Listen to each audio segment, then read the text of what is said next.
So this is the question number 45 from CBSE midterm paper 2021, and this question comes under the topic file handling in Python. So in this particular question आपको एक text file given है which is named as rhymes.txt. उसका कुछ content given है आपको good morning madam, and then based on this content you need to determine what will be the output of this Python code. So as usual, in order to solve this one, first of all, we need to do the line numbering. Then based on the line numbering, we will try to figure out what will be the execution of each and every line. Okay, so first thing first, line number one में क्या है आपका? Open rhymes.txt. तो इसका मतलब क्या है? You are trying to opening a file rhymes.txt. Since कोई access mode provided नहीं है तो default mode क्या हो गया आपका? Read mode. Okay, तो default mode क्या हो गया आपका? Read mode. Now in the line number 2 it is saying f dot read. अब f डॉट रीड का क्या काम करेगा आपको? इट विल जो फाइल ऑब्जेक्ट आपको मिला है f, उसकी हेल्प से you will be able to read the content in the form of a string. तो ये क्या बन जाएगा? f dot read will give you string which is good morning madam. Now split function क्या काम करेगा आपको? जो स्ट्रिंग गिवन है आपको उसको लिस्ट ऑफ वर्ड्स में कन्वर्ट कर देगा. तो दैट मीन्स l की वैल्यू क्या आएगी? At the last it would be good. First element would be good, then second element would be morning, and the last element would be madam.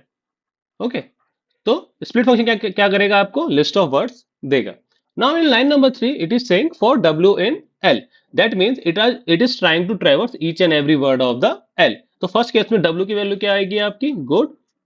Second case में क्या value आएगी इसकी? Morning. And the last case में क्या आएगी इसकी? Madam. Okay, now if you see the line number 4 थोड़ी complicated है. First thing it is saying कि w डॉट लोअर. तो यानी कि w डॉट लोअर की क्या वैल्यू होगी? अब हमें कंपेयर करनी है कि जो w डॉट लोअर की वैल्यू है वो w को जब आप रिवर्स करोगे, ये क्या कर रहा है आपको? स्लाइसिंग में रिवर्स कर रहा है. रिवर्स करने के बाद फिर लोअर कर रहे हो, तो you need to cross check कि दोनों वैल्यू अगर बराबर है तब हमारी लाइन नंबर 5 एग्जीक्यूट होगी.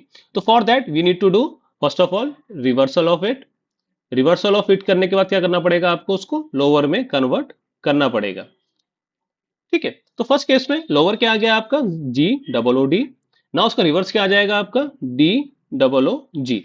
ठीक है, तो उसका रिवर्स क्या हो गया आपका? डी डबल ओ जी. ना इस केस में क्या हो गया आपका? मॉर्निंग. और इस केस में क्या हो जाएगा आपका? G N I N R O M. ना इस केस में क्या हो गया? M A D A M. और इस केस में भी वापस क्या हो जाएगा? रिवर्स इसका M A D A M. तो ध्यान दीजिएगा, अब आपका क्वेश्चन क्या है कि लाइन नंबर 4 में क्या करना है आपको? अगर दोनों वैल्यू बराबर आ रही है, यानी कि जब आप लोअर कर रहे हो और रिवर्स करने के बाद लोअर कर रहे हो, अगर दोनों वैल्यू बराबर आ रही है तो क्या करना है आपको? W को प्रिंट कराना है. तो W की वैल्यू क्या है आपकी? W की वैल्यू स्टिल इज मैडम. तो वैल्यू क्या प्रिंट आएगा आपका? Output would be madam. ठीक है, in the first character would be the capital case. ध्यान दीजिएगा, फर्स्ट कैरेक्टर क्या है आपका? Capital case. आपको स्मॉल केस में प्रिंट नहीं कराना. Okay guys, I hope you got the idea कि कैसे इवेल्युएट करना है कोई question when it comes to the determining the output of the particular code. Now for this one option number C is the correct one. Now based on the similar concept we have a practice question for you. You need to tell in the comment box what will be the right answer for this one. Okay guys, then that's it for the day. If you have any doubt regarding this one, feel free to ask in the comment box. Okay then, thanks for your time.